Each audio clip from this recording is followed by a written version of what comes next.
Of course, our border areas have turned into the wild, wild west, where it's every man for himself.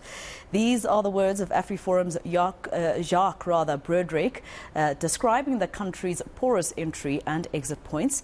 He has been part of a team that made a documentary series for the lobby group, which paints a bleak picture of the situation at different border posts, connecting us with our neighbours. The series highlights rampant corruption, criminality and communities living in fear.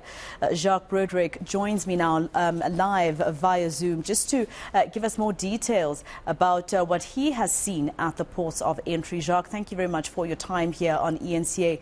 Now, in this particular docu-series, you also look at strategically your Botswana, Lesotho, Swaziland, and you talk about how this is also affecting livelihoods, especially in the farms, in terms of livestock theft. Yeah, that's correct. I mean, there's so many problems that are caused by this lack of border control and absolute mayhem. But cattle theft and stock theft is definitely one of them, especially if you look on the border that we do have with Lesotho. There are up to 500 farmers there, border farmers, who have had to give up pieces of their land because they simply cannot utilize it anymore. It's just too dangerous. They can't leave cattle there because it gets stolen. Their fences get stolen, pumps get stolen. And they often get lured into traps and people try to take their lives for trying to farm there. So that gives you an idea of just how bad the situation is in that area. Obviously, when you look at other parts of with other borders, you have different problems there. But as far as stock theft and cattle theft is concerned, yeah, it's a very big problem.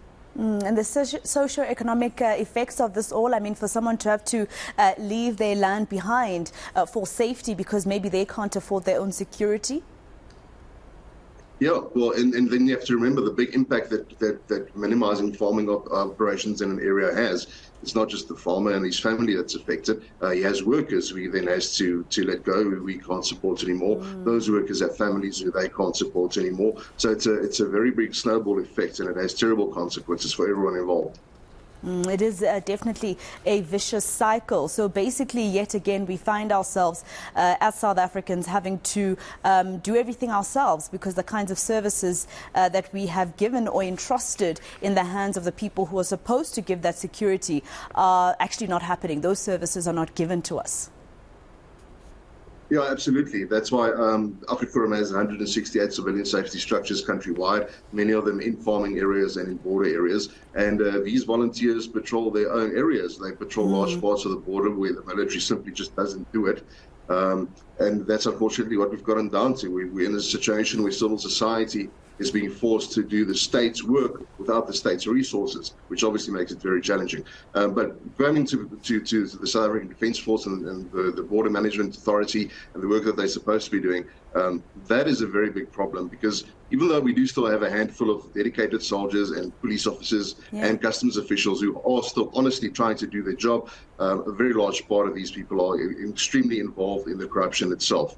I mean, I can tell you, like, within a few days, when the border management guards were deployed to Messina, we received information from our journalists on the ground that the border management guards and the South African Defence Force soldiers were physically fighting, beating each other up over who now had the right to charge chocho money for illegal immigration, people coming across the border. So that's the type of situation that we're in. And it goes back to a comment that was made by the Home Affairs Minister during an arrest, for instance, had nothing to do with border, really, although, you can link it with regards to the arrest that he made of Home Affairs employees who were charging people very little money to get fake IDs, etc. He said, it just takes a small amount to sell your own country.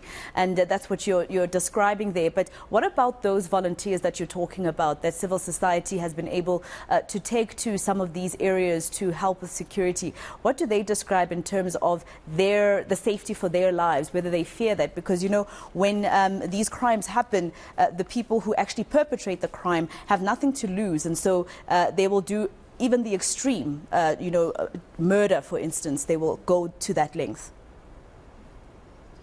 Yeah, our neighborhood watchers in those areas have been involved in shooting incidents with smugglers from time to time. That does happen. Our guys are well trained tactically and in terms of the legal proceedings and what they're allowed to do and not to do. We'll make sure that they're well equipped. but that does happen. It's a very real risk that they take when they try and secure their own neighborhoods. And like you said, these guys, the criminals, have got nothing to lose. And people often make the mistake of confusing desperate immigrants coming into the country with the people running these operations, because those are totally different types of characters. This is well-organized syndicates with armed scouts, with armed guards who know their routes, who are well-resourced, and they won't hesitate to shoot and kill if you try and get in their way. Are we special, Jacques, at all? I mean, when you look at this, is it just a problem in South Africa in terms of the context, that, of course, that we're talking about today, the borders that we share with our neighbours? Do our neighbours also have concern about the same, or is it just a South African issue? I'm not so sure whether the other governments are necessarily concerned. To be honest, I don't think our government is concerned at all. I think there are too many officials who are making a living out of this illegal trade that's coming across the border. But definitely the communities on the other side of the borders and our neighboring countries are also feeling the brunt of this crime. Because remember, when a vehicle gets stolen in South Africa and it gets smuggled across the border, it still goes into the community on the Mozambican side as well, and those people are also at risk. We've seen this many times. So it's definitely communities on both sides of the border that are feeling the brunt, but unfortunately also there are certain members of both of these communities on both sides of the borders who are also involved in this crime. So it's a very broad network, and unfortunately a lot of people are being impacted by it. And I mean, talk to me about what would be the solution then, because as you say in the documentary, in your conclusion of the documentary, you say there's no political will. And you've just said that right now, that there are many influential politicians who are benefiting from these crimes. So what would you suggest would be the solution? People have spoken about technology, but technology can also, something can be done with technology. When people really want to corrupt something, they can even infiltrate technology. Yeah, technology is obviously a very good solution, but in terms of that to take place, we're going to need raw resources. And once again, government is the one preventing anyone from going forward. You can't, from civil society side, even if someone made the money available, we can't go and say, cool, we're going to erect a brand new electrified border fence because government has allowed the last one to just become dilapidated and stolen. So they'll prevent us from doing that. There's always that political interference.